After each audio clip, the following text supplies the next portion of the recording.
Bonjour, bienvenue à ce premier épisode de Fou à lire. Je me présente Frédéric Tupinier-Martin. C'est moi qui est le créateur et l'hôte principal de cette émission. Donc, premier épisode de Fou à lire. Ça me fait drôle de réécouter l'enregistrement pendant le montage parce que le moment où j'enregistre cette intro, ça fait maintenant 2 ans déjà que j'ai débuté ce projet-là. Un projet donc qui s'était inscrit là, à un moment tournant. J'avais pris un arrêt de travail, je reconnectais avec la culture, j'essayais de reprendre contact avec les livres parce que lire, je trouvais que c'est ça, choisir, prendre le temps de lire, c'est mettre de côté tous les impératifs, disons, de la vie, les responsabilités et de choisir un moment pour soi, pour découvrir une œuvre, pour connecter avec l'auteur ou l'autrice de l'œuvre. Et j'avais ce désir-là de reprendre la lecture il y a 2 ans et de le faire autour d'une table avec des gens que j'apprécie, des gens que j'aime. Puis aussi parfois, pas des gens que j'aime pas, mais des gens que je connais pas et que je découvre lors de l'émission. Et donc, vous vous apprêtez à écouter le premier épisode qui porte sur Madame Bovary de Gustave Flaubert. Une œuvre que j'avais jamais touchée, là, puis vous allez l'entendre là, durant l'émission, mais une œuvre que j'avais jamais touchée avant de faire l'enregistrement. Par contre, dans ma tête, j'en avais entendu parler et j'avais déjà entendu une personne dire il faut avoir lu. C'est comme si c'était un état de fait. Il fallait avoir lu Madame Bovary dans sa vie comme pour être une personne intéressante. Après ça, évidemment que c'est plus complexe que ça, la vie. Mais c'est drôle, ça m'avait marqué cette idée-là. Puis quand j'avais abordé Suzanne, que vous allez apprendre à connaître, Suzanne, ma professeure de français du cégep avec qui j'étais resté en contact, j'y avais dit, Suzanne, Madame Bovary, est-ce que ça te tenterait? Puis tout de suite, Suzanne avait dit oui, puis elle avait embarqué aussi dans le projet, peut-être plus dans son sens large, de se rassembler autour d'une œuvre, d'en parler, d'être intéressé par les propos, creuser. Euh, et puis voilà. Et donc, sans plus tarder, je vous laisse découvrir l'épisode et vous lancer aussi dans l'aventure et peut-être d'autres livres qui vous intéresseront. Je vous encourage, puis ça me ferait plaisir si vous allez écouter les autres émissions. Ah oui, avant que j'oublie, vous allez m'entendre parler dans le début de l'épisode de mon désir d'obtenir une chanson de Lucien Francoeur pour faire la musique d'introduction du podcast. Vous aurez compris que ces démarches-là ont été infructueuses si vous avez écouté la musique de début de cet épisode. Mais voilà, donc c'est plutôt une composition d'un ami, Louis-Alexis Simon-Picard, qui fait la musique d'introduction. Voilà, bon épisode.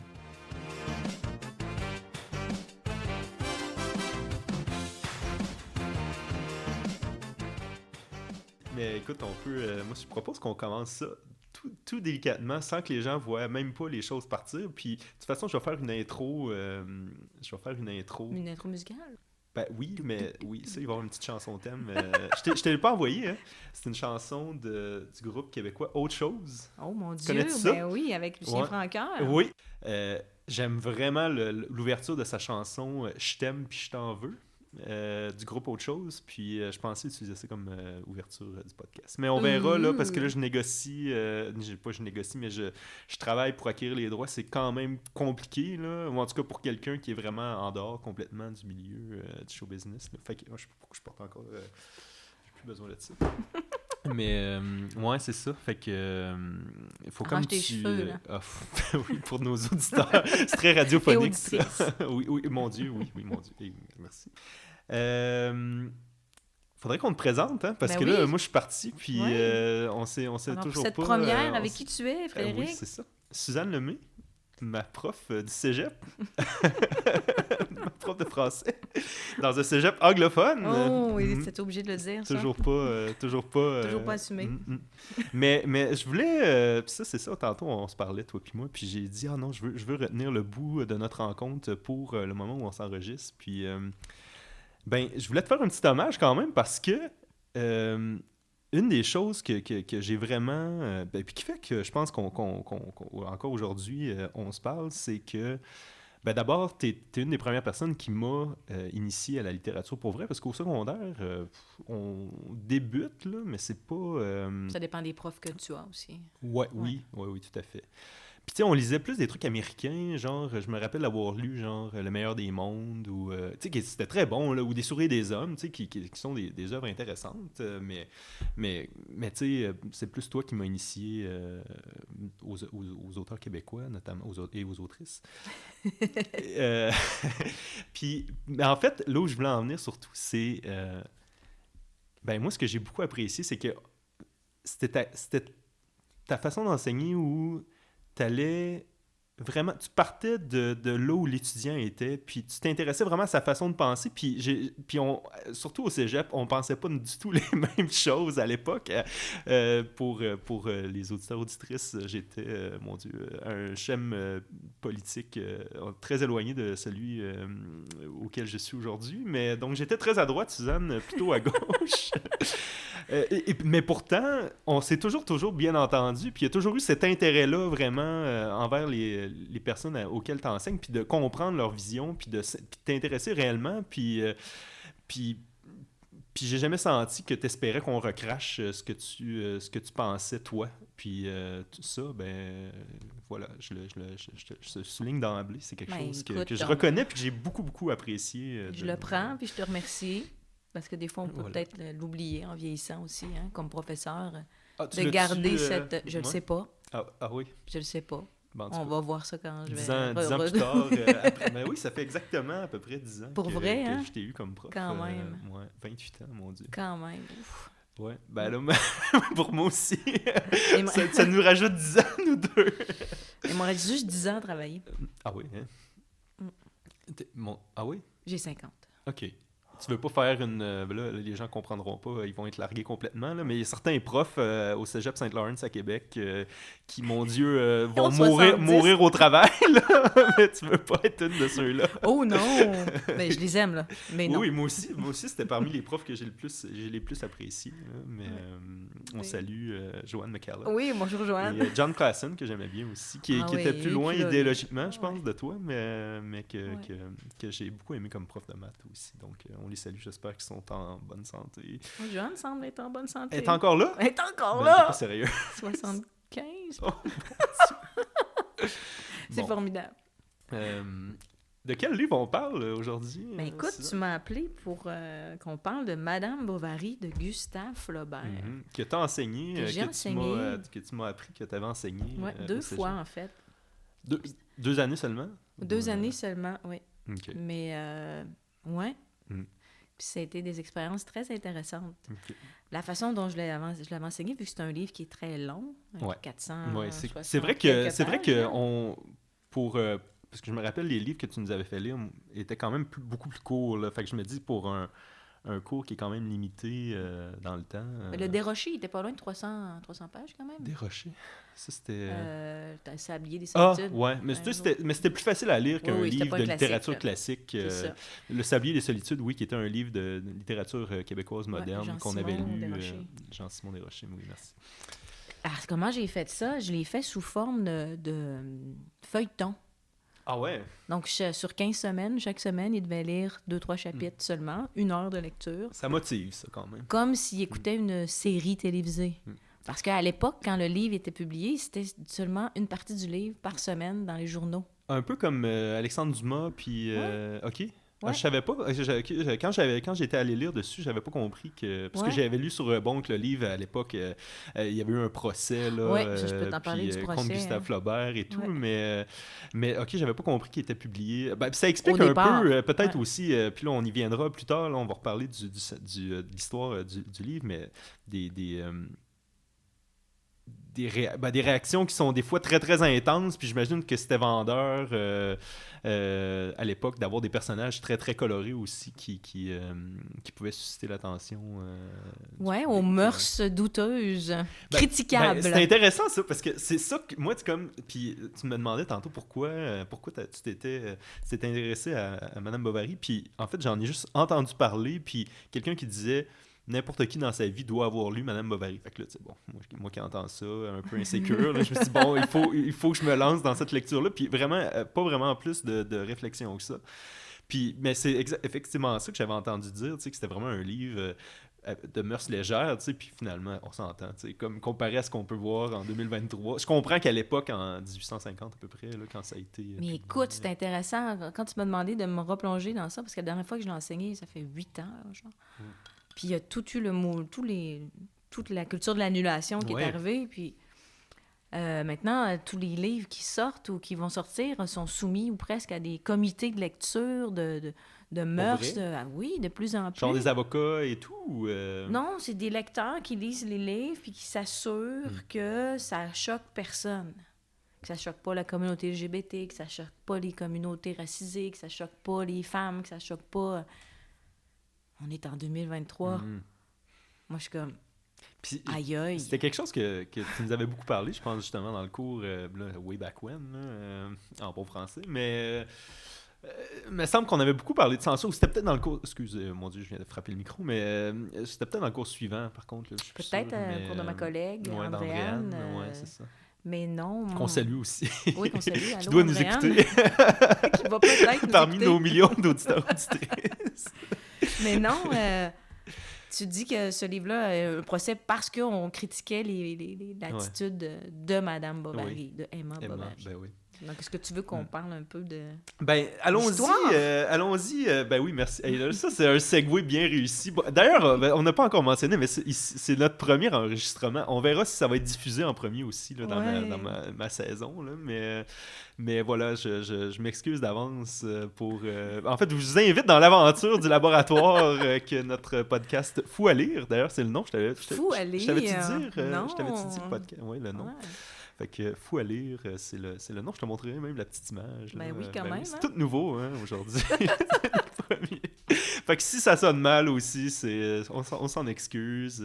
Ça se fait dans le plaisir et la kombucha ce soir. Oui. Suzanne il y aura peut-être d'autres soirs plus houblonnés, mais avec moi, ça sera kombucha.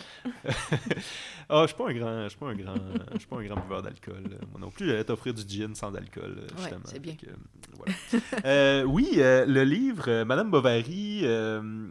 Résumons l'histoire, puis je vais me lancer, puis vraiment, là, coupe-moi, puis ajoute des éléments. Parfait. Puis je dis ça aussi, je précise pour les gens qui nous écoutent pour la première fois. On dit ça en riant encore. Là. Un jour, ça va devenir plus sérieux lorsqu'on va avoir un énorme following, en bon français. J'invite les gens à avoir lu le livre avant d'écouter l'épisode, si possible, parce que sinon, vous allez vous divulgacher. Bon, c'est un livre qui a été écrit il y a presque 200 ans maintenant, mais quand même, je vous invite à le lire idéalement avant d'entendre mon résumé, parce qu'il contiendra des spoilers. Des divulgateurs. Voilà. Donc, ben en fait... Madame Bovary, c'est intéressant que le livre porte le nom d'Emma, parce que finalement, en fait, le livre débute en nous parlant plutôt de son conjoint, qui est aussi présent dans toute l'histoire, qui s'appelle Charles Bovary. Puis le livre ouvre là, donc avec une scène, mais ça décrit bien le personnage. Là. Le livre ouvre avec une scène où il est dans une classe avec une institutrice ou un instituteur, je ne sais plus exactement, quelque part en France. Là, puis...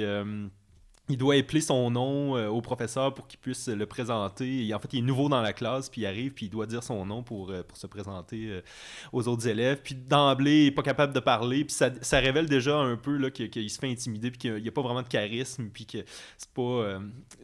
Oh, mon Dieu, je veux pas blâmer un enfant, là, mais on voit déjà... Il y a 15 ans à cette époque-là. Il y a 15 ans, mon Dieu. Je m'excuse. Je l'imaginais plus jeune, juste de par la scène, justement, où il dit Chat Bovary, parce qu'il n'est pas capable de prononcer son propre nom, là, tellement qu'il est gêné, puis pas bien, tu sais. Puis en fait, on le voit progresser tranquillement, puis... une enfance assez banale, là, couvée par sa mère, qui est très... qui est extrêmement présente, puis très couvante, là. Puis son père, qui est comme un homme qui a réussi à devenir riche, là, je pense qu'il était dans la marine, puis ensuite... Puis il trompe sa mère. Voilà, c'est ça. Pas bon. Puis Charles évolue, tu sais, un peu à travers tout ça. C'est pas un très bon élève, mais tu sais, c'est vraiment quelqu'un de banal. Puis finalement, réussit à devenir médecin. Après avoir j'ai échoué. Oui, après avoir échoué une première fois son examen parce qu'il couchait avec des... Je pense qu'elle allait jouer de l'argent puis il couchait avec des dominos. Ouais, c'est ça. Je pense qu'il couchait avec des prostituées aussi. Là. Puis d'ailleurs, je m'excuse si... ça fait quelques mois que j'ai lu le livre, donc s'il y a des éléments factuels là, qui sont pas tout à fait justes, mais on va avoir quand même... Est-ce qu'il y aura une possibilité que les auditeurs répondent ou écrivent probablement. Là. Vous nous écrirez vos commentaires. Ben oui, je vous donnerai en conclusion du podcast, je rappellerai les informations pour nous contacter. Il y aura probablement une adresse courriel, foalire@gmail.com, quelque chose comme ça. Et donc, c'est ça. Charles grandit, devient médecin, s'établit dans la petite ville de Tostes, qui est proche de Rouen. Rouen, en fait. Rouen. Devrais-je dire? Rouen. Rouen. Qui est proche de Rouen. Ouais, je sais même pas comment... au nord-ouest de la France. Là. Et voilà, puis s'installe là. Et c'est sa mère qui l'a placé parce qu'elle avait identifié que le médecin était en fin de carrière et qu'elle allait bientôt quitter, puis elle l'a placé là. Puis, tu donnes beaucoup de détails. Oui, je m'excuse. On progresse. On progresse. Going on. Oui, on est, faut moving on. Ouais. Mais donc, sa mère le marie finalement avec... Elle identifie une femme qui était censée... qui était veuve, oui, qui avait une dot importante. Finalement, la Marie s'aime pas vraiment, et pas très bien avec elle. Je te voyais dire, tu voulais dire quelque chose? Non. Ok, t'avais un visage de je veux interagir. Donc, s'installe avec elle. Finalement, tombe amoureux d'une autre femme en allant soigner son père qui est malade dans un village oui, voilà, dans un village de campagne. Il rencontre une femme qui s'appelle Emma Rouault. La Emma du titre. Voilà. Pas du titre, ouais, c'est ça. La Emma du livre. Qui deviendra Madame Bovary. Voilà. Mais voilà, donc... sa femme s'en rend compte, devient jalouse, mais on ne sait pas trop comment, là, mais elle finit par tomber malade vraiment de manière rapide, puis meurt en à peu près une journée. Là. Ouais. À un point là, je me suis demandé si elle avait été empoisonnée. Là. C'était comme pas clair non plus. Je trouvais que c'était quelque chose de en suspens. C'est qu'elle se rend compte que son mari oui, c'est ça. est amoureux de Emma. Voilà. Puis elle, qui est décrite aussi comme une femme extrêmement laide, là, c'est vraiment, Flaubert n'était pas très gentil envers Héloïse, de son prénom. Et donc, bref, elle meurt, Charles la pleure pendant une journée. Ça, j'ai trouvé ça quand même drôle, divertissant. Et finalement... retourne dans le village, séduit Emma, convainc le père de la marier, se remarie avec Emma. Puis, le jour... en fait, quelques temps après le mariage, tout de suite, Flaubert nous informe qu'Emma est déjà... En fait, que Emma pensait aimer Charles, mais que là, déjà, elle se rend compte que la passion est déjà partie après à peine quelques jours. Elle se pose des questions sur ce qu'est la passion, puis ce qu'elle a lu dans les livres. Parce que ça va être super important. Je vais vouloir qu'on en parle, la présence des livres pour Emma, ce qu'elle lit. On va y venir, mais ça, c'est intéressant. On va y venir parce que moi, c'était pas quelque chose qui m'avait frappé lors de la première lecture. C'était en lisant sur le livre que j'ai constaté effectivement cet élément-là. Mais bref... Elle va trouver son mari d'une platitude à mourir. Effectivement. Puis, donc, il se marie. Déjà, Emma se rend compte que, elle n'est pas vraiment... c'est pas comme il n'y a aucune passion, en fait. C'est ça, c'est pas comme elle a lu. Voilà. Et là, il y a aussi un moment extrêmement charnière.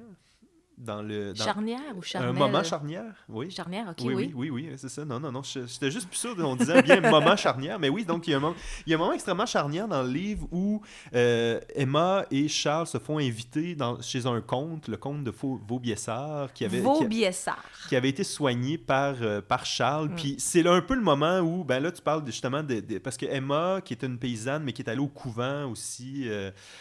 pour étudier quelques années, là, avait lu beaucoup de contes, puis de romans de Prince Charmant et tout. Puis Emma, lorsqu'elle lorsqu'ils sont invités au bal, dans le palais du comte, il y a un peu cette connexion-là. Là. En fait, cette découverte-là du privilège, puis de la richesse, puis de l'argent, puis les danses, puis il y a vraiment comme... c'est un émerveillement profond, puis il y a vraiment une transition là, d'Emma qui découvre tout ça lorsqu'elle arrive au bal, puis après avoir quitté le bal, c'est comme un sentiment qui va lui rester, puis elle va vouloir, là, jusqu'à la fin du livre, toujours s'entourer des choses les plus mondaines, puis des plus grandes richesses, jusqu'à s'endetter, puis...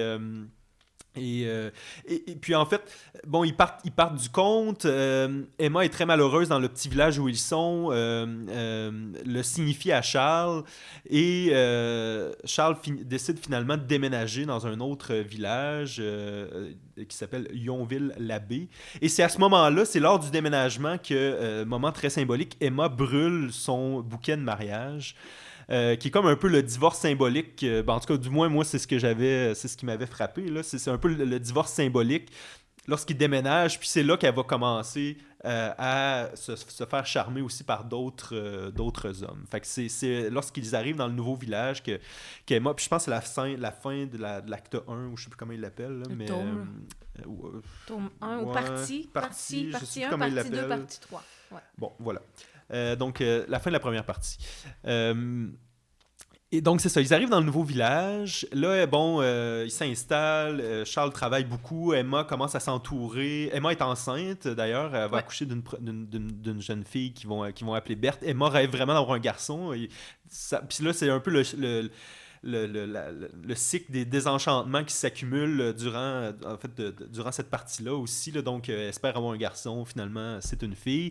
Puis là, donc, elle va aussi rencontrer d'autres garçons. Là. Il y a le clerc de la pharmacie. Le clerc, moi, je ne sais même pas comment... clerc. Léon. Clerc en bon français. Le beau Léon. Oui, voilà, Léon, qui un garçon gentil, là, qui est complètement tombé sous le charme d'Emma, mais... un romantique comme elle. Oui, tout à fait. Emma qui vit beaucoup, encore une fois, dans les fantaisies, va nourrir beaucoup, va avoir beaucoup de scènes là, un peu de sensualité, mais un peu imaginée, là, où elle va se faire toutes sortes de fantaisies lorsqu'elle le côtoie. Puis lui pareil, mais ils n'osent pas se le dire. Puis malheureusement, là, juste avant la culmination un peu de leur amour, finalement, Léon se quitte pour aller étudier comme avocat, puis un peu pour s'enfuir. Quitte pour la ville de Paris. Paris, effectivement, qui est un peu un rêve d'Emma aussi d'aller aspirer à toucher à ce monde-là. Et donc, Emma va se rabattre sur une espèce de... séducteur. Ouais, un séducteur, j'allais dire un sans-dessin, là, ça dit... Non, mais aujourd'hui, vous les appelez, vous, les jeunes, là, des players, ou des fuckboys, ou je sais pas trop, là, les jeunes. Le fuckboy, je pense qu'il se dit encore beaucoup, là, c'est ça, parce que tout ce qu'il veut, c'est trouver un plan, Rodolphe. Trouver un plan pour séduire cette femme-là, sexuellement, pour s'en débarrasser. Après. Qui est une espèce d'aristocrate manqué, là, qui a un petit domaine, ou je sais pas comment le dire, mais haute bourgeoisie. Ben ouais, c'est ça. Haute bourgeoisie, j'aurais dit petite bourgeoisie. Petite aristocratie. Oui, c'est ça. Ouais. Je me souviens pas s'il y a des titres. Mais tout ça pour dire qu'il a un petit domaine dans le village, là, rien de prestigieux, mais quelques servants, assez pour impressionner n'importe qui ne serait pas déjà, qui serait pas riche d'emblée. Et c'est vraiment, c'est ça, il est réputé comme un séducteur, il s'en contrefiche des femmes, mais va tout faire pour séduire Emma. Puis Emma, ça fait un peu son affaire parce qu'elle, ça la divertit. Elle envoie des lettres, la rencontre. Je me rappelle plus exactement toutes les... Tout à l'heure, on va en parler de cette scène-là où il séduit Emma. Je vais te montrer à quel point Flaubert se rit de cette demande, cette comment je trouve pas le mot, là, de cette effusion. Je trouve pas le mot. L'effervescence de l'intensité. L'intensité du sentiment amoureux de Rodolphe envers Emma. Oui. Oui, le dévoilement de son amour. Je cherche le mot juste. Là. C'est répété à plusieurs reprises. Flaubert était très transparent dans l'absolu manque désintérêt de Rodolphe. Lui, tout ce qu'il veut, c'est coucher avec. Puis il n'y a absolument rien de plus. Là. Mais malgré tout, développent une relation. Tout est tout est dit en euphémisme dans le livre, là, jamais il n'y a aucune scène sexuelle qui est décrite. Mais, donc, va la séduire, vont avoir plusieurs rencontres chez lui. Dans des lieux lugubres. Dans la cour arrière, vont baiser dans la cour arrière de la petite maison d'Emma avec sur Charles. Sur des feuilles sèches, dans des endroits clos, voilà. ils n'ont pas de place. Voilà. Ça manque de romantisme. C'est tout l'inverse, en fait, d'Emma, tu sais. Ouais. Puis elle nourrit, mais en même temps, c'est une fuite. Bref, on veut pas, je n'irai pas trop dans l'analyse tout de suite, mais nourrit cet espoir-là puis essaye de convaincre Rodolphe de partir avec elle, puis de l'amener loin en France, là, puis de changer de nom, puis juste au moment où finalement Rodolphe se fait convaincre, ils doivent, bon, en fait il se fait convaincre, il lui dit qu'il est convaincu là, et doivent partir. Rodolphe fait semblant de s'enfuir, mais de manière complètement pas bonne, tu sais, je veux dire, finalement, il habite encore dans le même village, mais il disparaît un peu de sa vie, puis il lui envoie une lettre pour lui dire qu'il est parti alors qu'il n'est pas parti du tout. Et puis là, Emma a une espèce de crise catatonique, là, en tout cas, dépression, mais elle tombe complètement. À l'époque, on aurait dit, pas de l'hystérie, là, mais... quelque chose de... Oui, là. Quelque chose de féminin, un mâle féminin. Ouais, ben, c'est un peu ça qui est écrit, qui est décrit dans le livre.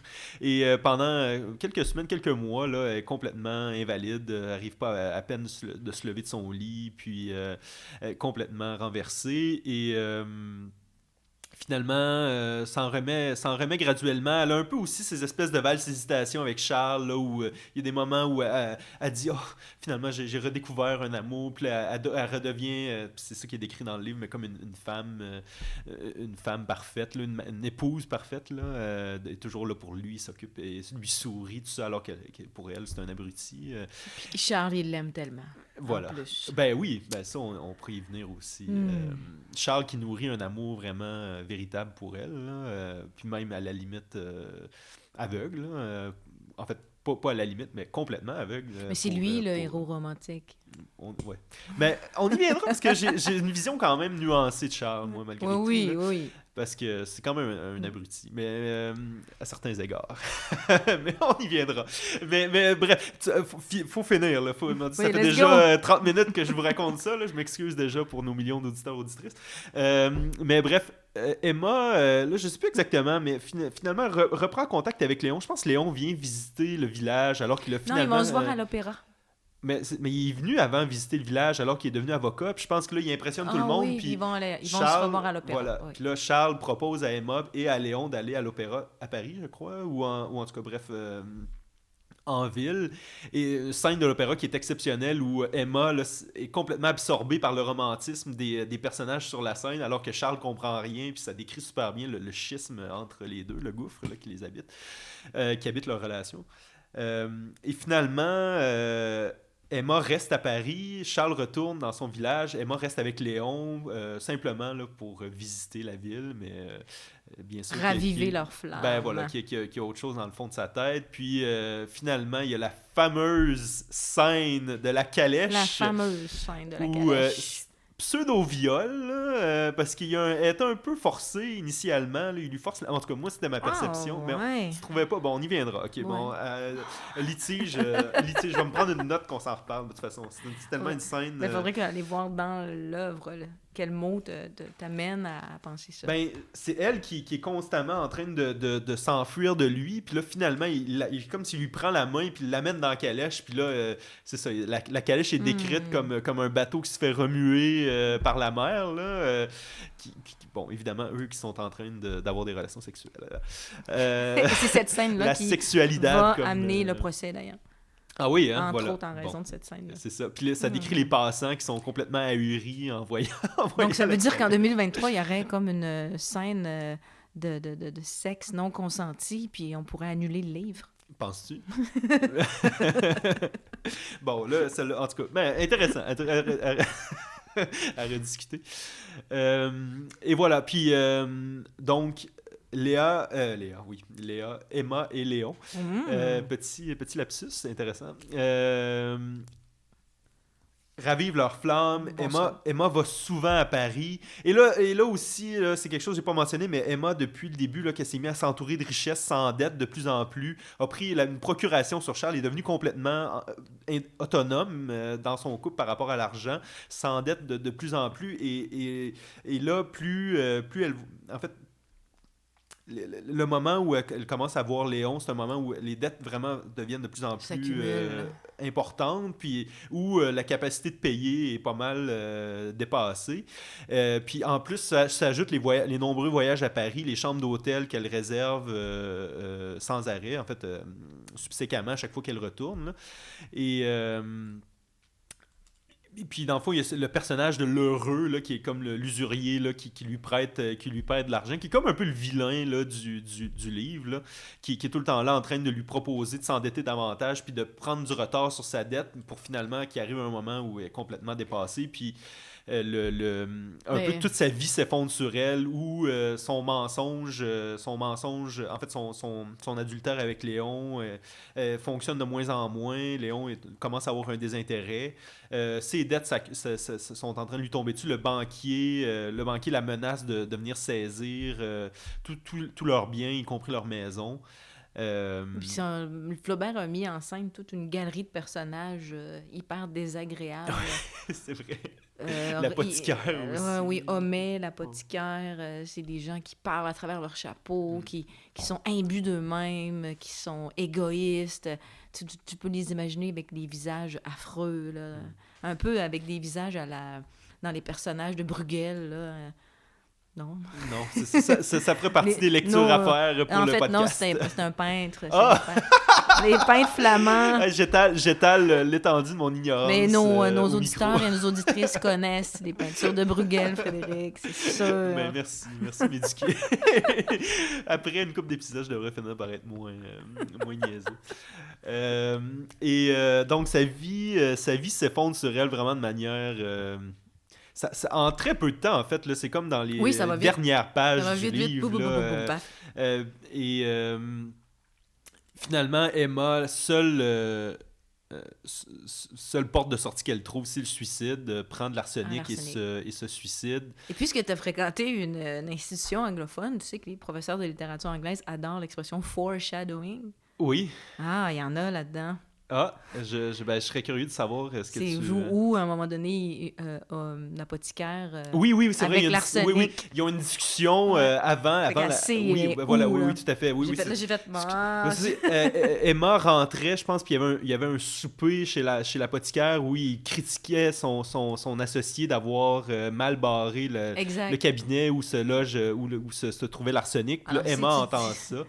Et ben oui, effectivement. Du foreshadowing partout. Je me rappelle, je m'étais pris une note justement où j'étais comme c'est drôle parce que j'avais noté. Ben là, mon Dieu, c'est vraiment pas radiophonique d'aller lire ça au travers, mais c'est ça, j'avais noté là, les pages où j'avais comme fait c'est curieux ça qu'on mentionne l'arsenic, mais effectivement. Puis là, finalement, va chez l'apothicaire, vole l'arsenic, s'empoisonne, meurt de manière assez dramatique avec Charles. Une agonie. Voilà. Pauvre enfant. C'est ça, avec Charles à ses côtés qui pleure, qui pleure, puis. Et voilà, puis elle meurt. Charles continue à aller veiller sa chambre à tous les jours, tranquillement s'étiole et aussi écrasé par les dettes. Découvre après maintes scènes où il aurait pu comprendre, découvre finalement l'adultère en tombant sur les lettres que... Les deux adultères, oui. Oui, effectivement. Qu'Emma envoyait à Rodolphe d'abord, puis je pense qu'il trouve... Peut-être qu'il trouve aussi... Toutes les lettres d'amour, elles devaient être toutes mises, ce que je pense. Mais me semble... Ouais... Me semble qu'il trouvait pas celle de Léon. Non? Mais je suis plus sûr. Je m'excuse. C'est pas grave, on s'excuse à tous et à toutes. Vous nous corrigerez par courriel. mais finalement, puis il y a cette scène où il confronte Rodolphe, puis là, Rodolphe dit c'est la fatalité qui a fait que je suis que c'est arrivé, là, l'adultère, bref, sans contrefiche. Et finalement, Charles meurt peu de temps après, voilà. Puis leur fille, en fait, Berthe. Pauvre petite. termine paysanne, alors que c'est exactement le statut de sa mère au départ du livre. Il y a de quoi vraiment Une espèce d'usine à coton. Oui, une filature de coton, voilà. Donc, fait que c'est vraiment, il y a cette espèce de retour du balancier à la fin, là, puis d'un peu d'effondrement là, de tous les personnages du livre, là. Voilà. Donc, vous connaissez toute l'histoire. Je pense que vous n'avez plus besoin de le lire. Un étudiant qui a besoin de lire le livre, il peut nous écouter, puis il est correct pour son contrôle de lecture. Si je pose comme question à quel moment Emma trouve l'arsenic dans l'histoire, et voilà, vous avez la réponse, chers étudiants. L'aspect synthétique va être raté, par contre, pour si vous avez une présentation de 10 minutes à faire sur le livre, écoutez-nous pas. Mais écoute, au lieu de lire 460 pages, écoutez notre podcast, voilà. C'est exactement ça. Non, mais c'est divertissant. Non, mais puis c'est intéressant parce que je suis curieux d'abord, parce qu'avant, non, je veux pas me dévoiler trop vite, je suis curieux de savoir, toi, comment t'avais juste aimé ou pas le livre quand tu l'avais lu. Moi, j'ai beaucoup aimé le livre, sinon je l'aurais pas enseigné, parce que je suis une Emma dans l'âme. Je suis victime de bovarisme. Est-ce que tu as lu un peu sur le bovarisme? Non. Bon, le bovarisme, c'est super important, c'est la base. Éduque-moi. C'est ça que je vais faire. Là, c'est ça que je disais à nos auditeurs. Vous n'aurez jamais ça dans les autres podcasts. C'est seulement quand Suzanne est là parce qu'elle est prof de littérature. Mais ça ira jamais aussi loin que ça dans les autres épisodes. Le bovarisme, il faudrait juste que je trouve ma... Ah, voilà. Ben, écoute, selon le dictionnaire Larousse, le bovarisme, alors ça, je vais y aller dans mes termes, c'est le comportement d'une femme que l'insatisfaction entraîne à des rêveries ambitieuses ayant un rôle compensatoire. OK. Selon Wikipédia... c'est vraiment ça, en fait. Selon Wikipédia, un état d'insatisfaction sur les plans affectifs et sociaux qui se rencontre en particulier chez certaines jeunes personnes névrosées. C'est peut-être le mot qu'on aurait dû dire tantôt. Et qui se traduit par des ambitions vaines et démesurées, une fuite dans l'imaginaire et le romanesque. Selon Suzanne, oui. Suzanne L., professeure de littérature au cégep, Maître Suzanne Maître S.A., Maître S-lettre, le bovarisme, c'est juste de regarder la vie des autres, puis d'espérer une meilleure vie. Puis je trouve que ce livre-là, ça nous parle encore aujourd'hui par qu'est-ce qu'ils font les jeunes toute la journée? Ben, moi, tu vois, j'ai plusieurs endroits quand je lisais le livre, Suzanne me montre une photo de ses enfants. Non, qu'est-ce qu'ils font? Ah non, c'est pas ça du tout. Qu'est-ce qu'ils font les jeunes? C'est qu'ils se comparent sur les réseaux sociaux. Oui, tout à fait. Et ils regardent la vie des Kardashians. Moi, c'est ça. C'était la fear of missing out. Moi, c'était quand je lisais Emma, c'était la FOMO en 1850, tu sais. Qui est tout le temps aspirée par tout ce qu'elle ne fait pas, finalement, au lieu de se concentrer sur ce qu'elle a puis ce qu'elle fait. Mais puis la quête amoureuse aussi. Oui, oui. C'est vraiment, puis j'aimerais ça que je vais te diriger, je vais toujours te ramener vers ça pendant qu'on va discuter, faire sur l'amour et la passion. L'amour et la passion, c'est quoi? Comment tu réussis à être heureux et heureuse en amour? Quand tu n'as aucun contrôle sur...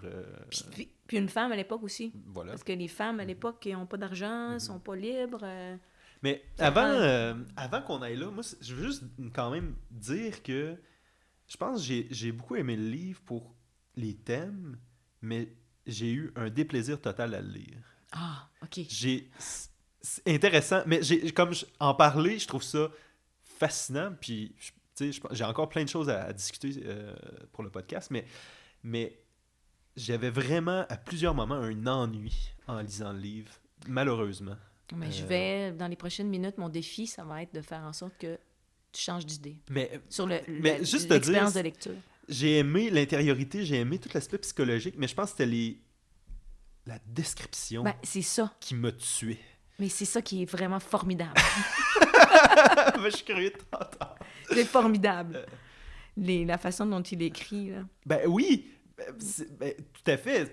Puis bon, là, en ayant lu Wikipédia, là, on s'entend, je ne suis pas allé très loin, mais bon, cette transition-là vers le réalisme, tu sais, puis de vraiment décrire les choses telles qu'elles sont. Mais Emma, tu vois, moi, mon impression, c'était qu'Emma, c'était une personne caricaturale.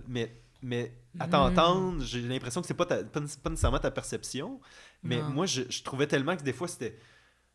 c'était too much, là, tu sais, puis j'étais comme, tu sais, comme c'est... Mais en même temps, on va y venir, mais j'ai une énorme tristesse pour ce personnage-là, mais... Oui, est-ce que tu te sens plus proche, et ça, c'était un débat longtemps chez les profs, chez les littéraires, ou qui ont discuté de l'œuvre, est-ce que tu te sens plus proche d'Emma ou de Charles? Parce que il y a une phrase qu'on dit qui a été dite par Flaubert, mais finalement, c'est pas vrai, mais qui aurait dit « Madame Bovary, c'est moi ». Donc, longtemps, les gens ont débattu là-dessus. « Madame Bovary, c'est moi », qu'est-ce que ça veut dire? Comment Flaubert, en disant ça... Moi, j'ai beaucoup réfléchi à ça, parce que, dans le fond, c'est une dénonciation de la vie des femmes de cette époque-là. C'est que je vois Flaubert comme un ton féministe, intention là. n'est pas si claire, parce que moi, tu vois, des fois, ouais. Mais elle tape sur les nerfs, Madame Bovary. Ben, c'est que des fois, je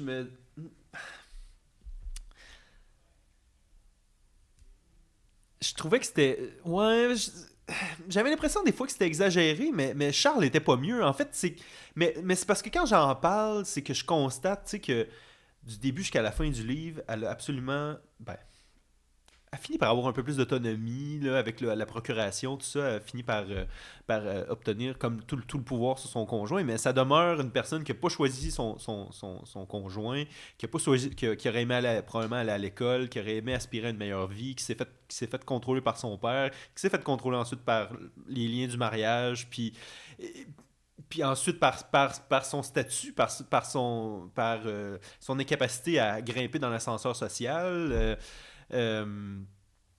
Puis qui se fait maltraiter par tous les hommes qu'elle rencontre, puis qui porte une espèce de mal-être, puis de dégoût intériorisé. J'ai l'impression que des fois qu'elle se maltraite elle-même, tu sais, puis je la traite pas de conne de se maltraiter, parce que je pense que c'est tellement quelque chose qui lui a été ancré dans son parcours de vie que je pense pas qu'on peut blâmer personne d'avoir ces comportements-là. Mais je pense que j'ai trouvé ça peut-être confrontant. C'est difficile de me placer, mais j'ai vraiment. Juste te remettre à l'époque. Ben, bien c'est sûr. Ça, te remettre à l'époque. Ben, ça aussi. Mais c'est sûr qu'elle peut être vraiment lassante, là, du genre, écoute, prends-toi en main, fille. Ben, il y a un peu de. Mais que je comprends cet état-là de. C'est drôle parce qu'en médecine, on parle souvent dans la dépression, puis c'est drôle parce qu'il parle de la dépression chez les femmes, ça dit long sur nos stéréotypes de genre, là, mais du helplessness, là, de l'incapacité à s'aider, tu sais, mais qui vraiment peut être chez les hommes aussi, là, je tiens à le mentionner, mais qui est clairement présent, tu sais, chez Emma, mais qui s'explique parfaitement par l'état de la condition féminine. En tout cas, du moins, c'est ma perception. C'est ce que j'en comprends. Évidemment, je n'étais pas là en 1850 en France, mais j'imagine que c'était pas Jojo. Si on en revient à l'œuvre en tant que telle, c'est une œuvre qui se situe en deux courants littéraires. Tu as le romantisme puis le réalisme. Voilà. Et tout le long, souvent...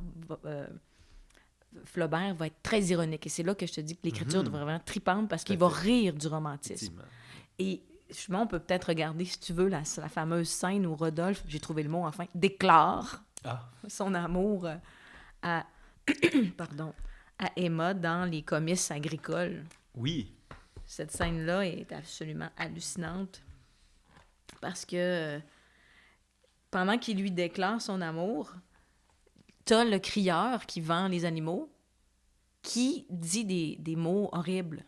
OK. Puis je vais le lire, là, tu vas comprendre. Fait que il alterne, Flaubert, entre la déclaration amoureuse et les mots de ferme. C'est quelle page, hein? Je suis pas sûre qu'on ait la même édition, mais c'est à la scène... le chapitre, 4, 5, 6, 7. Chapitre 7 de la partie 2. Chapitre 7 de la partie 2. OK. C'est bon. Je regardais si j'avais pris des notes, moi aussi, à ce moment-là, mais... Ouais, je l'ai devant moi. Là. Puis un petit peu assez loin dans le chapitre, là. Je te dirais... C'est un très court chapitre, en fait. Là. Non, c'est un très long chapitre. Hein? Ah, c'est 8 qui est long. C'est 8. Okay. Excuse-moi, je suis dans le 8. À je dirais aux 3/4. OK. Et je vais lire le bout qui commence. « Et il saisit sa main, et elle ne la retira pas. » Tu l'as-tu? Non, mais vas-y, je t'écoute. Et là, je vais essayer de changer ma voix pour que tu comprennes la différence entre... que nos éditeurs comprennent quand c'est quand c'est Rodolphe. Quand c'est Rodolphe et quand c'est le lanceur à la Parle-nous en crie. douche de C'est ça. 1850. Ensemble de bonne culture, cria le président. Tantôt, par exemple, quand je suis venu chez vous, à Monsieur Bizet de Quincampoix, savais-je que je vous accompagnerais? 70 francs! 100 fois même, j'ai voulu partir et je vous ai suivi. Je suis resté fumier! Comme je resterai ce soir, demain et les autres jours, toute ma vie, à Monsieur Caron d'Argueil, une médaille d'or. Car jamais je n'ai trouvé dans la société de personne un charme aussi complet. À Monsieur Bain de Givry-Saint-Martin. Aussi, moi, j'emporterai votre souvenir pour un bélier mérino. Mais vous m'oublierez. J'aurai passé comme une ombre. À Monsieur Belot, Notre-Dame. Oh non, n'est-ce pas, je serai quelque chose dans votre pensée, dans votre vie. Race porcine, prix ex aequo à Monsieur Lérissé et Culembourg, 60 francs. Rodolphe lui serrait la main et il la sentait toute chaude et frémissante comme une tourterelle captive qui veut reprendre sa volée. Mais soit qu'elle essayât de la dégager ou bien qu'elle répondît à cette pression, elle fit un mouvement des doigts. Il s'écria « Oh, merci, vous ne me repoussez pas. Vous êtes bonne, vous comprenez que je suis à vous. Laissez que je vous voie, que je vous contemple. » Un coup de vent qui arriva par les fenêtres fronça le tapis de la table et sur la place en bas, tous les grands bonnets des paysannes se soulevèrent comme des ailes de papillons blancs qui s'agitent. Emploi de tourteaux de graines oléagineuses, continua le président. Il se hâtait. Engrais flamand, culture du lin, drainage, beau à long terme, service de domestique. Rodolphe ne parlait plus. Ils se regardaient. Un désir suprême faisait frissonner leurs lèvres sèches et mollement, sans effort, leurs doigts se confondirent. Etc. Donc, tu vois que il y a comme une scène romantique de déclaration d'amour, mais que Flaubert, il te ramène ça au plancher des vaches, à côté un encan agricole. Puis elle, qui est décrite comme une tourterelle, qui est prise, finalement, qui est complètement... qui est maltraitée, puis qui est sous la captivité de Rodolphe, puis c'est ce que ça va être aussi par la suite avec lui, mais...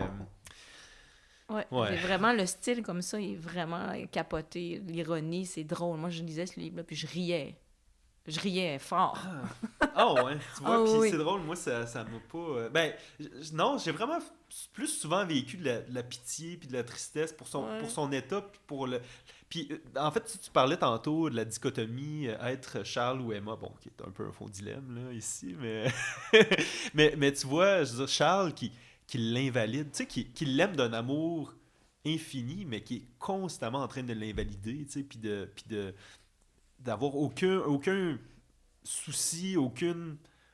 Il se questionne jamais sur ce qu'elle pense, sur ce qu'elle peut ressentir. Puis, donc, tu sais, bon, elle me demandait si je suis l'un ou l'autre. Évidemment, je pense que tout le monde préfère être Emma, là, mais bon, en tout cas, du moins, ma perception, mais ça m'amène à te parler de Flaubert, puis ce qu'il voulait faire avec ce livre-là. Mais on le sait-tu vraiment? Parce que moi, ce que j'avais compris, c'est que son intention n'était pas si claire que ça. Écoute, ce que je comprends, c'est que pour Gustave Flaubert, il y a deux types de lecteurs. Il y a les lecteurs qui vont lire les livres et qui vont s'identifier aux personnages, qui vont vouloir être les personnages, qui vont plonger dans les aventures. C'est comme Emma. Et tu as les lecteurs, qui sont les artistes, qui vont lire les livres pour les mots qui sont là. Et qui vont avoir un recul. Et lui écrit ce livre-là en riant un peu de ces lecteurs-là qui, justement, se posent des questions. Emma, puis les personnages, il s'en fout. Il écrit un livre sur la littérature. Oui. Il écrit un livre et chaque phrase, chaque mot, c'est une espèce d'appareil littéraire capoté qui, pour un littéraire, nous amène vraiment à avoir des réflexions sur c'est quoi la littérature, à quoi sert la littérature, c'est quoi aussi écrire à cette époque-là un livre entre cette période-là de romantisme et de réalisme. Puis c'est à un moment donné, il y a des passages là, sur Emma, comment qu'elle lit. Faut que je te les lise. Mais oui, ce qu'on complètement entend, absorbée là, par les lectures qu'elle fait. Je pense, c'est au début, Ouais, il y a lorsqu'elle donc- Puis, lorsqu'elle est au couvent. j'ai ma page ici. Au pire, s'il y a des moments trop longs de feuilletage, je pourrais les enlever. Oui, c'est ça. L'édition! C'est ça, 64. Tiens, je l'ai trouvé. Pas très long, je me suis notée. Voyons, excusez-moi. Que ne pouvait-elle s'accouder sur le balcon des chalets suisses ou enfermer sa tristesse dans un cottage écossais, avec un mari vêtu d'un habit de velours noir à longues basques et qui porte des bottes molles, un chapeau pointu et des manchettes? C'est que après sa visite au bal, Au compte puis, de Vaubiès. c'est ça, puis là, elle s'identifie à tous ces beaux monsieur, puis Ceux qui ces l'ont fait contes, danser, puis c'est puis- ça. ouais. Puis là, et c'est ça qui est drôle dans l'écriture, elle va dire « La conversation de Charles était plate comme un trottoir de rue. » Et les idées de tout le monde y défilaient dans leur costume ordinaire, sans exciter d'émotion, de rire ou de rêverie.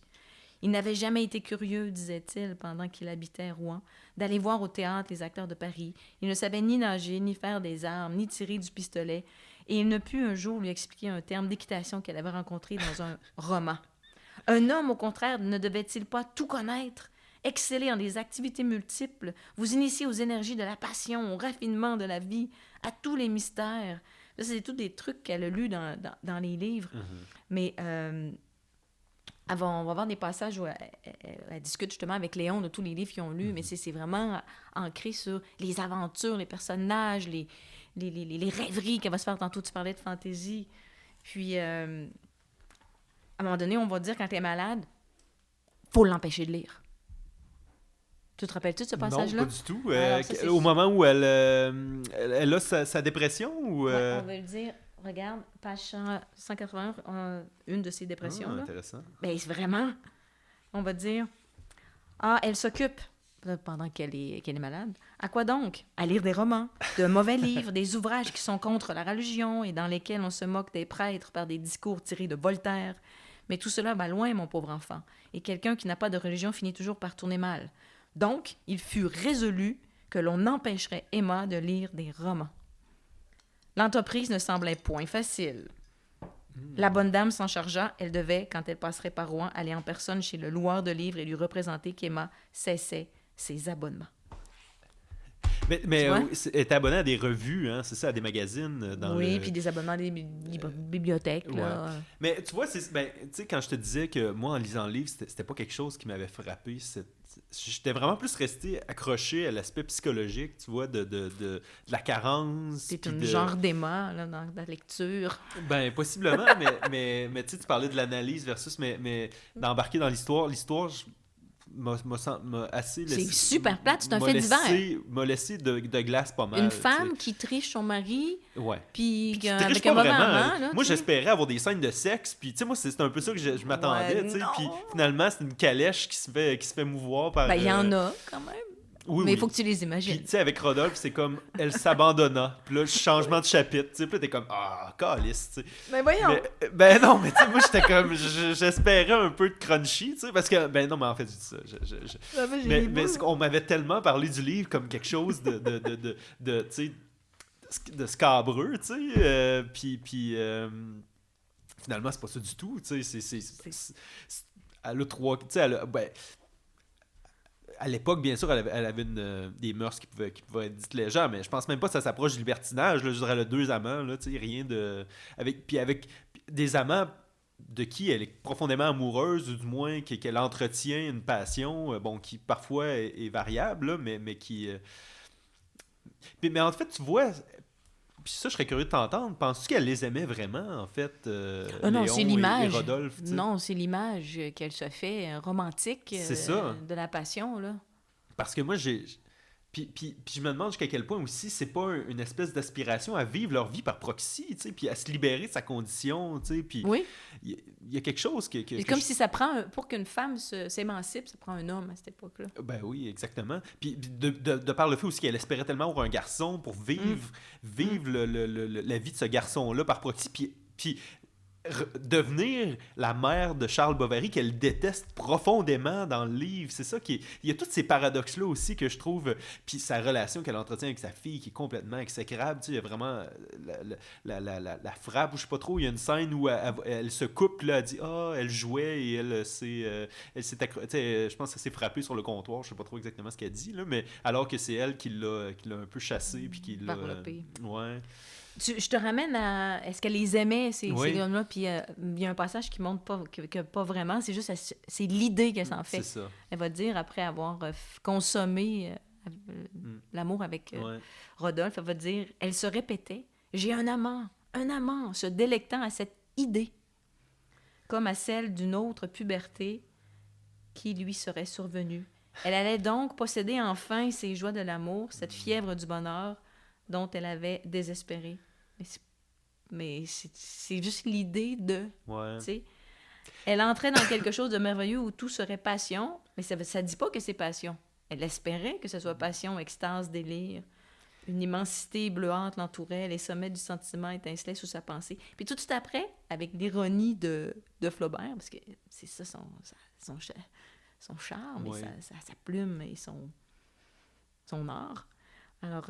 Rodolphe l'interrompait par ses baisers et lui demandait, en le contemplant les paupières à demi closes, de l'appeler encore par son nom et de répéter qu'il l'aimait. C'était dans la forêt, comme la veille, mais sous une hutte de sabotier. Les murs en étaient de paille et le toit descendait si bas qu'il fallait se tenir courbé. Ils étaient assis l'un contre l'autre sur un lit de feuilles sèches.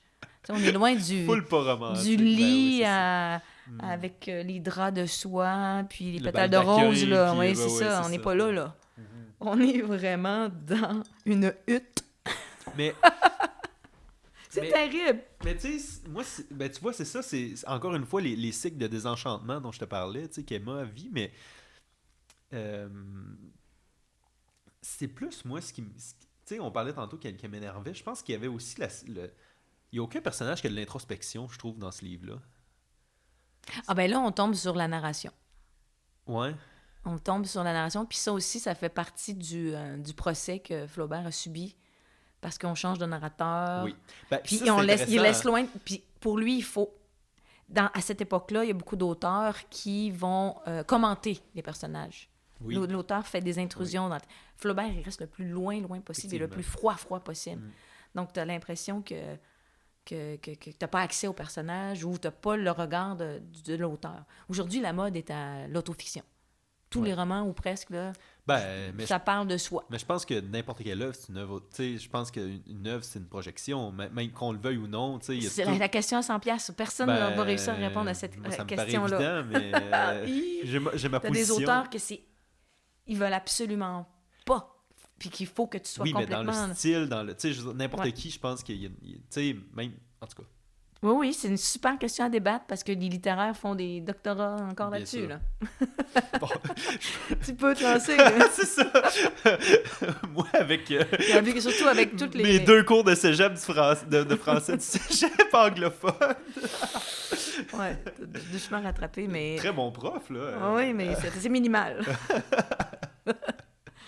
Mais oui, tout est à l'autofiction jusqu'à un peu soif aujourd'hui. Là. Mais je vois pas le lien avec l'introspection des personnages, parce que moi ce que je veux dire, c'est que c'est la place c'est la place de l'auteur dans son œuvre. Il y en a pas. Et il prend pas le temps les personnages prennent pas le temps justement d'avoir eux-mêmes de l'introspection. C'est ça aussi qui voilà, moi c'est ça, c'est ce que je veux dire. Moi, les personnages. Charles tu sais, vide comme une coquille. Tu sais, c'est une coquille vide, je dirais, c'est un... Non. Non. Petit minou. Puis, bref, puis Emma, tu sais, c'est ça qui continue, puis tu sais, qui s'endette, puis à un moment donné, c'est comme, allô, tu sais, comme tu vois pas, tu sais, que tu essaies de combler une espèce de vide avec le matériel, puis, tu sais, moi, il y avait tout ça, tu sais, les amants, le matériel, qu'est-ce que ça veut dire sur cette... Puis encore, je reviens à la mention de carence, bon, puis... qu'elle porte là, depuis le début. Puis moi, c'est pour ça que vraiment ces romans, puis le Passion, c'était vraiment pas la chose qui m'avait frappé en le lisant. C'était toujours ce besoin-là d'être vu, d'être rassuré, d'avoir des hommes dans sa vie, même. Puis Alors que pourtant, pour elle-même, là, ça se maintient dans la superficialité parce qu'elle non plus, finalement, elle les aime pas vraiment, ses amants. Mais ce manque-là constant, tu sais, c'était vraiment ça, plus que je veux vivre des fantaisies. Oui, des fantaisies tu sais, qui sont présentes dans son inconscient puis qu'elle mentionne, mais c'était vraiment plus, encore une fois, le besoin constant de s'entourer de choses, puis d'hommes, puis elle n'a aucun regard sur ces comportements-là, puis de se poser la question de faire, OK, là, qu'est-ce qui se passe avec moi, là, tu sais, puis ça va pas, mes affaires, tu sais, puis ouais, je sais pas si...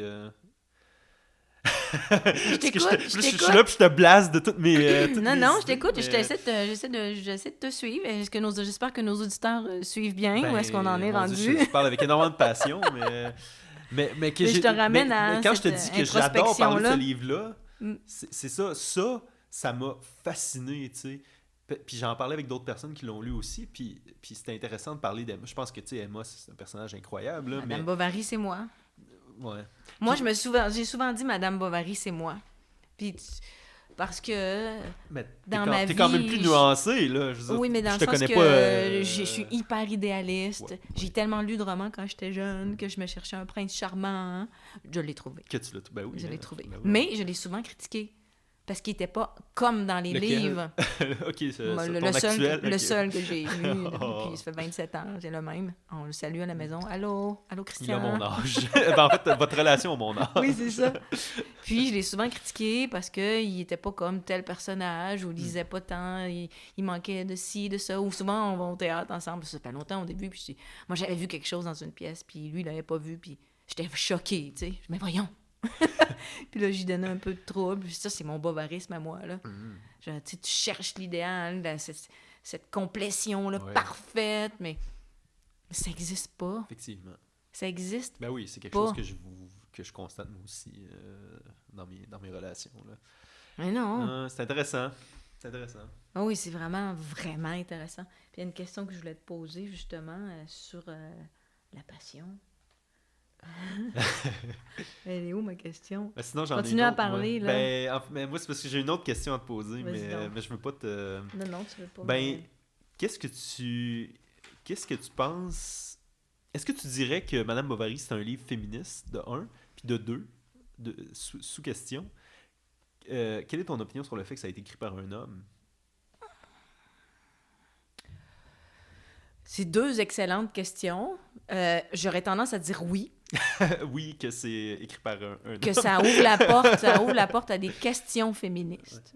Ouais. Parce que le sujet, c'est une femme et c'est une quête d'émancipation à cette époque-là. Donc, oui, mais c'est plus concrètement, plus dans un contexte actuel.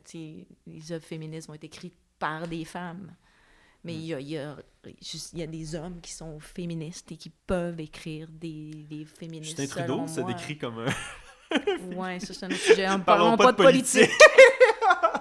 Parce que là, on va avoir plus d'auditeurs. Oui, c'est ça. Pas juste les... On veut les... Oui, vas-y.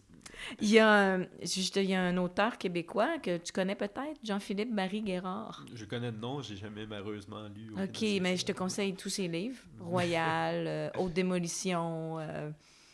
C'est tous des romans extraordinaires avec une très actuelle, une plume super incisive, ironique, drôle. Ça se lit, c'est vraiment excellent. Puis dans un de ses livres, il fait dire à un personnage... Tous les êtres humains sont décevants. Il faut juste leur laisser le temps. Puis moi, quand je l'ai lu, Madame Bovary, ou relu pour venir te voir, c'est ça. Tous les êtres humains là-dedans sont décevants. Ouais, c'est vrai. Mais le seul qui n'est pas décevant, c'est lequel? Qui, au contraire, il déçoit au début, mais à la fin, il ne déçoit plus. Ben, j'aurais dit Léon, mais... Non, c'est Charles. Ben non, mais... C'est parce que son amour est tellement immense à la fin. Non, il me décevait du début jusqu'à la fin. À la fin, Puis... il devient un héros romantique, là. Moi, sur son cheval, aller sauver son Emma. Puis tu vois, une des scènes que j'ai trouvé incroyable, c'est que le seul moment où il est capable d'entrer dans la chambre d'Emma, c'est lorsqu'elle est morte. Oh mon T'sais, Dieu! mais j'ai trouvé ça incroyable comme scène, puis ça décrivait peut-être encore un peu l'ironie que tu parlais de Flaubert, mais tu sais, le seul moment où il a accès à l'intimité d'Emma, finalement, où il réussit à y accéder, c'est lorsqu'Emma est décédée, puis qu'elle ne peut plus, finalement, l'empêcher de l'atteindre, tu sais. Oh, c'est une autre façon de le voir.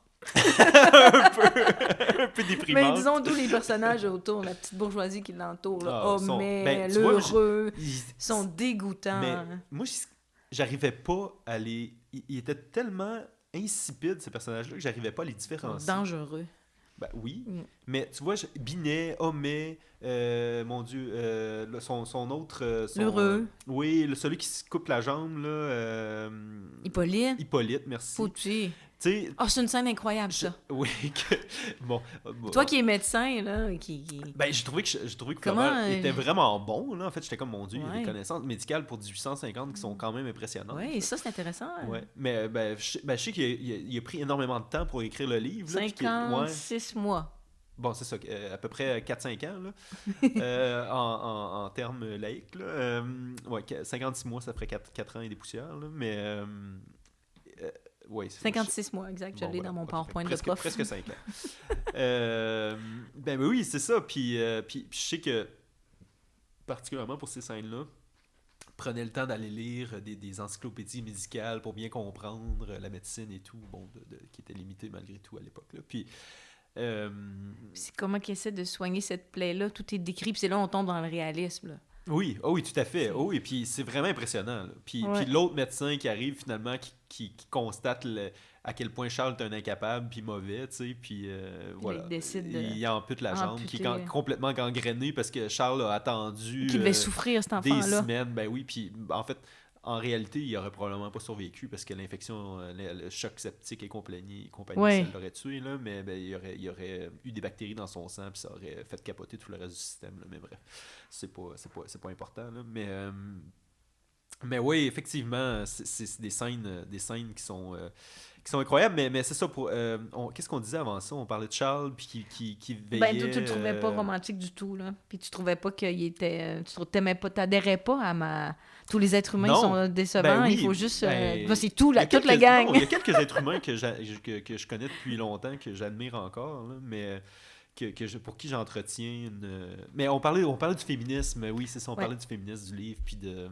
Mais posons la question à nos auditeurs, écrivez-nous, trouvez-vous que les humains sont décevants? Oui, entre autres, mais est-ce que Flaubert, vu que c'est un homme, peut se targuer d'avoir écrit une œuvre féministe? Mais toi, tu as une opinion là-dessus. Il décrit très bien, je pense, l'intériorité d'Emma, mais cela dit, tu sais... Une opinion par rapport à quoi? Au féminisme? Par rapport à son intention, tu me l'as déjà mentionné. Puis, très littéraire. Puis qu'est-ce que... Aussi, moi, ça finit très mal, tu sais. Puis est-ce qu'il voulait faire une espèce de catharsis théâtrale ou il y a vraiment une vision pessimiste de la chose, puis... Je pense que c'est même pas... Je pense que c'est pas se poser cette question-là, puis qu'il est resté hostile. Tu penses qu'il est absurde à ce point-là? Pas absurde. Je pense qu'il est littéraire dans l'écriture. C'est parti de ce fait divers-là. Il a pris le fait le plus banal que tu peux pas imaginer. Là. Il y a rien de plus banal. Des personnages d'une platitude sans nom. Là. Ils sont plates. Toute la gang. Il n'y a aucun intérêt. Aucun intérêt dans ces personnages-là. Tout se joue dans l'écriture. Et tout se joue dans ce travail de réflexion entre ce courant-là romantique et l'arrivée du réalisme et comment qu'on arrive à avoir un projet d'écriture qui s'en va sur ces deux courants-là et qui amène toute une réflexion sur le pouvoir des livres. Parce que c'est ça. Tu penses qu'il est vraiment allé aussi loin dans sa... Ah ben oui. Ah ouais? Ça, je suis certaine. Ah ben, je te crois, là. Puis c'est pose ça. La question. Flaubert propose... J'avais dans mes notes...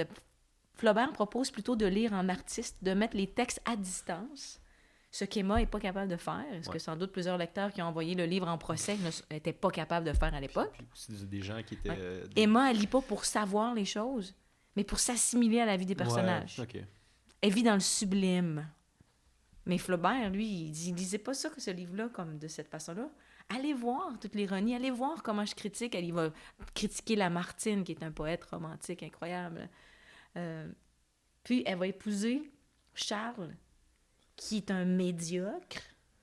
Puis ça va être elle va être prise dans toutes ces contradictions-là entre le médiocre qu'elle a au quotidien. Puis tu le disais tantôt, là, des fois, elle a des soubresauts où elle retourne vers lui. Ben, tu sais, puis moi, dans mon analyse un peu plus, tu sais, psychologique, c'était vraiment ça. C'était ces espèces de moments-là où elle a réussi à mieux nier ce qu'elle vit à l'intérieur d'elle-même, finalement, à être plus dans un déni qui est plus neutre, tu sais, puis où c'est souvent dans les moments où elle était plus heureuse, je trouvais que c'était les moments où elle était le plus en adultère, là, finalement. Puis elle oubliait le sublime. Ouais. Elle oubliait ce qu'elle rêvait profondément d'être. Ouais.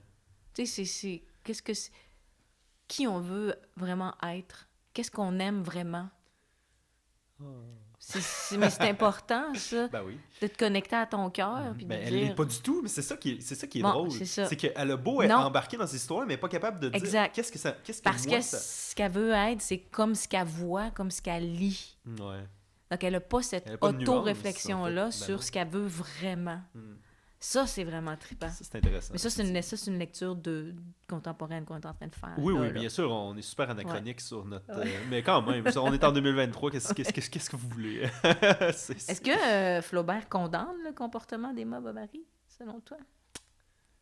Est-ce qu'il condamne dans son écriture Moi, je son trouve que les comportement? choses étaient décrites tellement de manière désintéressée. Bien que c'est probablement pas ça, mais moi, j'ai pas senti... Mais tu vois, de la caricature, tu sais, quand tu dis qu'il parlait d'ironie, je pense pas nécessairement que c'est une condamnation, mais je pense qu'il des fois, il rit un peu de ça, mais... Il y a les deux, exact. Oui, c'est une question qui est difficile à répondre, effectivement. Tu te rappelles-tu du passage où Madame Bovary vomit un liquide noir de couleur encre? Elle est très, très, très malade, puis elle vomit un liquide noir de couleur encre. Puis ça, c'est comme une métaphore de tous les mauvais livres qu'elle a lus, qui l'ont amenée à cette situation-là où elle va s'empoisonner comme une héroïne romantique. Parce que les héroïnes romantiques vont se suicider, voyons donc, dans d'atroces douleurs. Mais un peu comme comme Cléopâtre et compagnie. Oui, mais ça, c'est le côté romantique, mais le côté réaliste, ben, c'est d'atroces douleurs, c'est de la sueur, c'est des vomissements. Donc, oui, je vais me tuer. Puis il y a un peu avec le dégoût. Le poison. Elle est pas sûre. Là, je me suis vraiment empoisonné. Il y a eu parce qu'il y a le moment au début où elle doute. Ouais. C'est ça. Puis là, finalement, ça devient une catastrophe. C'est ça. Avec partout, tout le long, dans chaque petit détail, Flaubert va jouer sur ces deux registres-là. Vraiment trippant. Moi, j'ai écrit ici, Madame Bovary, c'est nous tous. Parce on a tous une part de bovarisme. Chacun des personnages, et ça, c'est intéressant. On a tous un monde fantaisique à l'intérieur de nous. On rêve tous nos pulsions, Oui, nos rêves de passion, bien sûr, etc. Bien sûr. Mais pour répondre à ta question sur la profondeur des... Je regarde mes notes de cégep, là. C'est que chacun des personnages... C'est pas une œuvre facile pour enseigner au cégep. Je dois dire que, non, Dieu, Non, c'est très difficile. Tes étudiants, ils devaient... J'ai fait juste 2 fois. Ouais, ils devaient rusher quand même.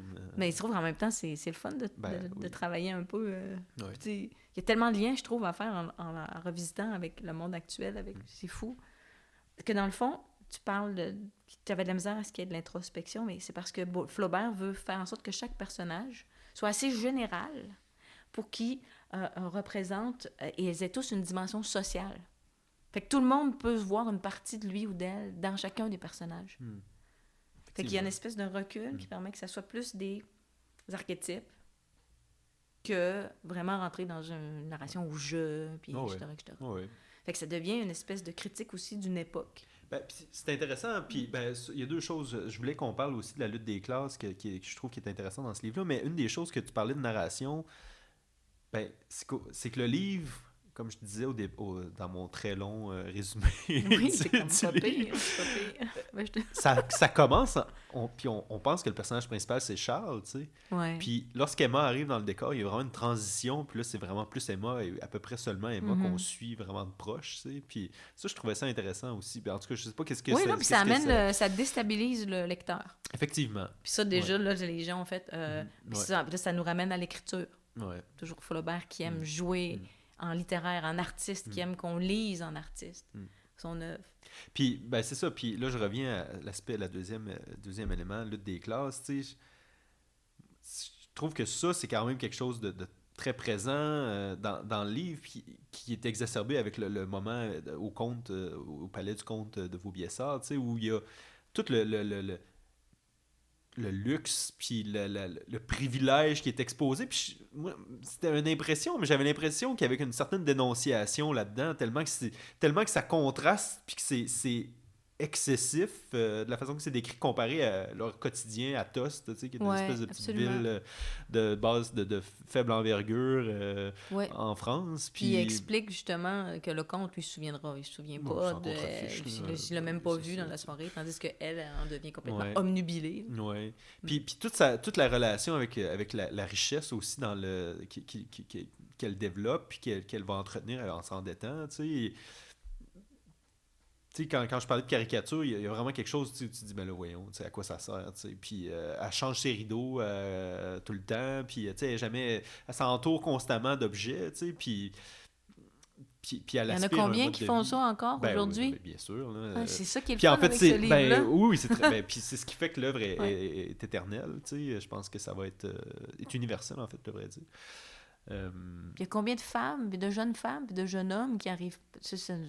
Moi, si je renseignais l'œuvre aujourd'hui, je commencerais mon cours comme ça, vraiment, sur cette difficulté-là à trouver l'amour parce que il y a trop d'exigences vues par le biais, justement, des Tinder et compagnie, où tu te fais une espèce de vision parfaite de ce que doit être le couple. Un capitaliste de l'amour. Oui, puis l'homme ou la femme parfaite ou qui va te faire danser. Tout autre genre. On inclut aussi les personnes tout à fait. sur le spectre. Le spectre. Du genre. La non-binarité. et d'autres spectres aussi. Toute la gamme. Tous les spectres. Tous les spectres. Mais comment tu te fais justement... Puis genre, les jeunes ont de la difficulté. Non, ben, définitivement. Puis, en tout cas, ben, je trouve ça triste. Malheureusement, plus en contact autant que je l'étais quand je travaillais avec des ados en maison de jeunes, mais les jeunes et moins jeunes.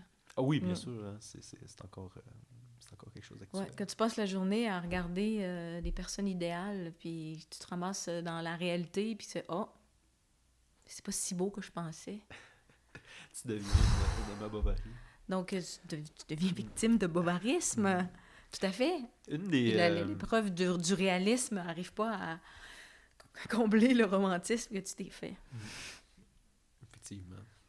Puis, une des choses qu'on s'était promis de reparler, c'était s'il y avait un viol ou non dans la scène. Parlant de consentement et des thèmes actuels. Encore une fois, ici, on va demander l'aide des auditeurs et des auditrices. Mais on peut... moi, je l'avais noté, la page.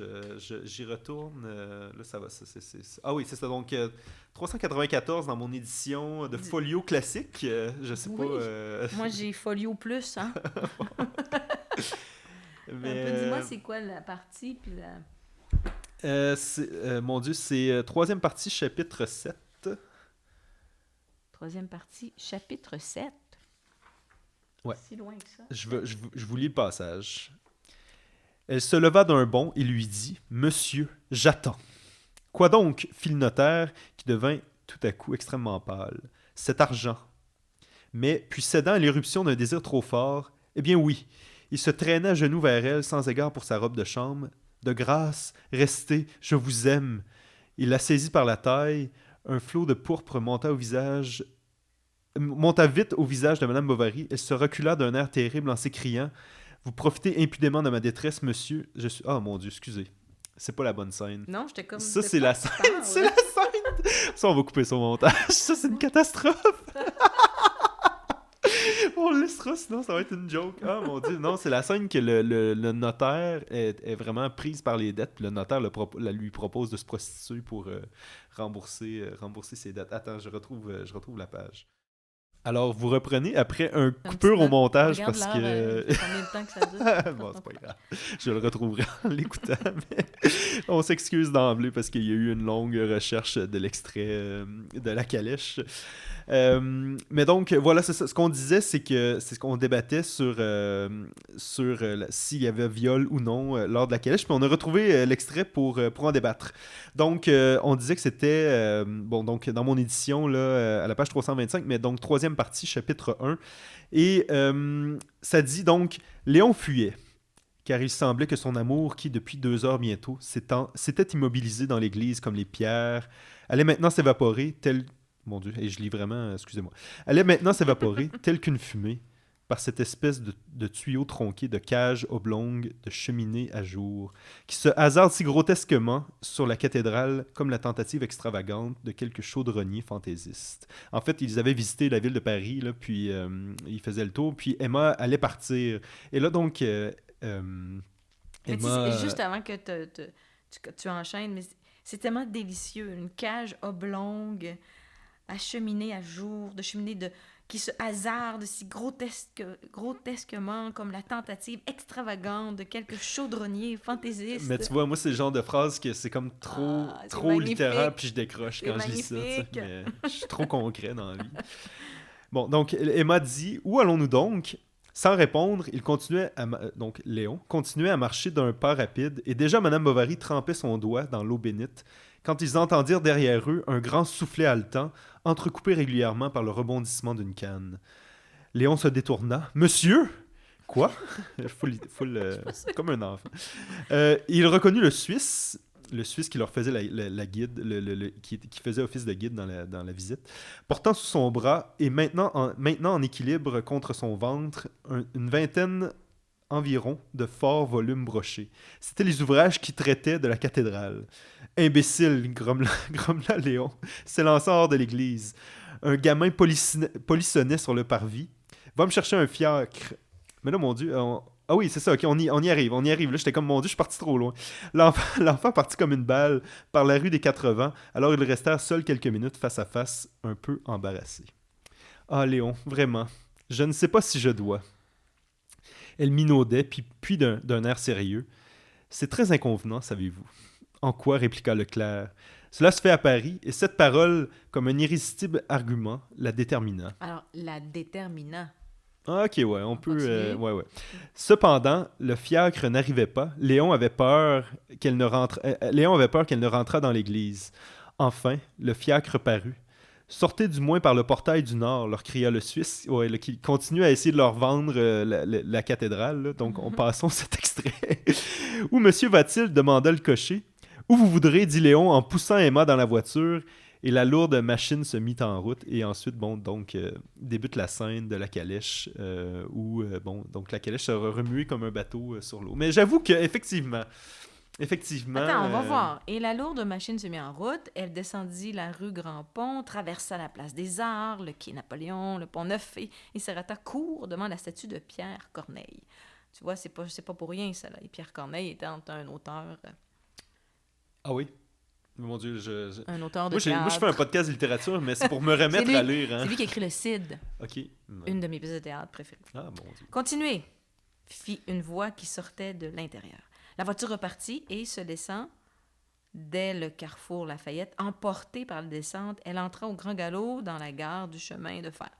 Donc là, pour le moment, je vois pas grand-chose de... Non, tout droit, cria la même voix. Et là, est-ce qu'on peut voir des allusions? Continuer, non, tout droit. Mais non, mais c'est bref, il prolonge le fiacre, oui. Prolonge le voyage éternellement parce qu'ils sont en train de baiser puis ils veulent simplement avoir la paix. Puis le cocher, lui, fait juste se faire diriger à travers la ville. Puis c'est intéressant parce que encore une fois, Flaubert se lance dans une description de Paris à travers finalement une scène de sexe. Puis quand tu parlais d'ironie, c'est là aussi finalement, parce que tu sais, je dirais, il est là, puis on est un peu à promener dans Paris, comme tu sais, puis il nous décrit un peu toutes les merveilles de la ville, alors que c'est une scène de sexe torride dans une calèche. Mais bon, est-ce que c'est un viol ou non? Je pense pas. Ouais. Il n'y a pas de viol, je veux dire, elle rêve à lui. Ouais, c'est vrai. Puis ça fait mais des semaines elle a une très longue valse-hésitation. Ben oui, parce que ça reste la présence de la puis, religion, tu sais. Ouais. La morale, mais Flaubert veut pas faire de morale. Il en parle assez peu de la religion, en fait, dans le livre. Elle arrive là, elle est présente, on sait qu'elle est là, mais lui, il veut absolument pas être moralisateur. C'est vrai. Donc, il juge pas ses personnages. C'est à nous, comme lecteurs, à se faire notre jugement. Puis là, avec notre regard et notre époque, on est capable de juger par notre filtre. Est-ce que toi, tu as vu ça comme une scène de viol au départ? Là, maintenant, je sais pas, t'es rendu dans ta réflexion. Moi, je le vois pas comme ça. Ben, je trouvais que Léon, quand même, avait initié, tu sais. Je sais pas si Léon l'avait pas poussé dans la calèche, si ça aurait eu lieu, tu sais. Bon, là, oui, évidemment, là, j'applique les termes du consentement de 2023 sur une scène de 1850. Là, mais elle est quand même déterminée. Hein. Ouais. Faut bien que quelqu'un... Ouais, non, c'est vrai, j'avais pas remarqué le déterminisme. Puis je crois que si elle avait été dans la calèche puis elle avait dit non, que Léon aurait arrêté. Ouais, c'est vrai Léon a toujours été respectueux quand même envers Emma. Là. Quand même. Il l'abandonne là, avec ses dettes, là, mais pour ça, je pense que tout le monde l'abandonne. Oui, tout le monde. Rodolphe est un peu plus retard, mais il y a... Ben, Léon avait quand même des sentiments où il dit « je l'aime, oh, je t'aime », finalement, tu sais, lorsqu'elle lui dit que, en fait, lorsqu'elle révèle qu'elle est surtout là pour l'argent, il est comme, bon, mais va-t'en. Dégage, c'est ça, c'est terrible. J'ai rien à c'est ça. Mais Léon, je pense qu'il avait quand même des sentiments pour elle, mais... Oui. Aussitôt que ça devient plus corsé, il va prendre la fuite. Comme plusieurs. Oh. Sur ces belles paroles, est-ce qu'on a d'autres choses à dire sur Madame Bovary? Moi, Ça fait, mon Dieu, ça fait combien de temps qu'on voit? Je sais pas. Ça fait 1h37. Oh, c'est une bonne longueur, ça? Moi, le podcast, c'est le plaisir du temps. Donc, moi, il y a des podcasts que j'écoute qui durent 2 heures. Ben moi, j'aimerais ça, si les gens peuvent, les auditeurs, les auditrices peuvent nous poser des questions, ce serait le fun. Ah ben oui. Puis de rebondir sur ce qu'on a dit. Vraiment, mais on pourrait parler longuement de cette œuvre extraordinaire. Et est-ce qu'on devrait continuer à l'enseigner au cégep? Intéressant. Est-ce que c'est une œuvre parce que, encore une fois... Les jeunes en littérature, oui, mais les jeunes dans les cours généraux, c'est plus difficile. Moi, à 28 ans, j'ai trouvé ça dur là, de le lire. Pour vrai, tu sais, bon, qui évidemment n'étudie pas en littérature, mais qui n'est pas un... Mais de le lire en chapitre comme ça, tu dis 1 heure, 1h30 par semaine, au lieu de défiler ton fil TikTok, tu lis mais c'est tellement de Madame Bovary. Tu sais, moi, il a fallu quand même, tu sais, j'avais la chance d'être en arrêt pendant le temps que je l'ai lu. Donc, j'ai eu beaucoup de temps pour prendre des notes, réfléchir, tout ça. Je me dis, lire ça à travers une carrière ou un travail, ou tu sais, vraiment... François Legault, il lit avant de se coucher, hein, chaque soir. Il lit un roman par semaine. On a dit qu'on parlait pas de politique au podcast. On le salue d'ailleurs. On salue son podcast. François. Bonjour tout le monde qui a coûté 20 000 de nos deniers durement gagnés. On pourrait choisir une œuvre politique éventuellement. Ben, mon Dieu, mais est-ce que je comprends que... J'ai envie de revenir. Ben, ça me ferait grandement plaisir. En tout cas, j'ai eu beaucoup de plaisir. Oui, ben merci de m'avoir invité. C'était ma première expérience. Est-ce que tu veux qu'on fasse des plugs? Est-ce que c'est comme les artistes qui viennent dans les podcasts, il faut qu'ils pluguent leur... Oui, j'ai des choses à plugger. Oui, ben vous pouvez aller écouter le vous pouvez refaire votre cégep. Le Bandcamp de ma fille, une artiste de la relève, Sophia Lou, qui ça va bien ses affaires. Vous pouvez y aller, c'est vraiment extraordinaire. Ouais. J'ai aussi une de mes bonnes amies qui vient de sortir un recueil de poésie, L'Horizon par hasard, de Anne-Martine Parent, c'est extraordinaire. Je pourrais continuer comme ça longtemps. Mon Dieu. Mais plein de belles œuvres. On encourage les gens qui n'ont pas été au cégep d'aller au cégep Saint-Lawrence puis de t'avoir comme prof de français. OK, oui, peut-être. Il n'est jamais trop tard. Oui, mais c'est ça qui si vous aimez l'anglais puis là, vous arrivez dans mes cours, ça fait comme oups. Oui. Le cours de français 900, le cours de français avancé. Oui, bien maintenant, les cours de français dans les cégeps anglophones sont devenus des cours de français comme dans les cégeps francophones. Ah, il y a 4 cours maintenant? Maintenant, ils avaient 3 cours. Hein? Moi, je n'ai eu... Plus, eu 3. toi, tu en as eu 2. Ah oui. Plus l'épreuve uniforme de français à passer. Donc, les cours vont être plus denses qu'à ton époque. Wow. Ouais. Donc, Puis, il y a 2 épreuves uniformes, finalement, maintenant. Donc, quand tu es francophone, tu vas passer l'épreuve uniforme de français. Quand tu es anglophone, tu vas passer l'épreuve uniforme d'anglais. Le English exam. C'est ça, mais maintenant, vu que tu es un francophone, tu n'aurais pas passé ça. Est-ce que je suis un francophone? Ouais, je te pose la question.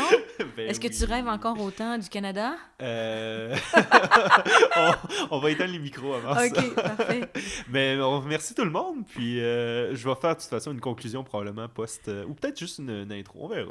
C'est un laboratoire. Oui. Hein, donc, merci Suzanne. Ben, Vraiment, merci pour un énorme l'invitation. merci. Je pense que ça a été très intéressant.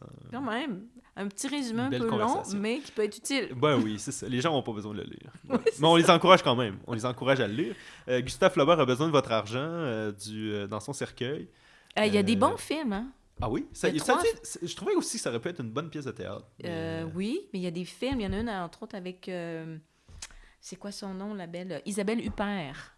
Un film français qui est excellent, que je présentais à mes élèves. Cool. Entre les lectures, Qui oui. permet aussi de sauver la lecture du livre. Non, parce que il y avait un contrôle de lecture à chaque fois. Ah, là. C'était vraiment cruel. Là. Oh mon Dieu, oui. Tu vois, c'est pour ça que moi, j'aspirais à avoir des... C'est ça, j'étais stressé. Bref. Le cégep. Voilà. Voilà. Faut aller lire. Bye. Bye.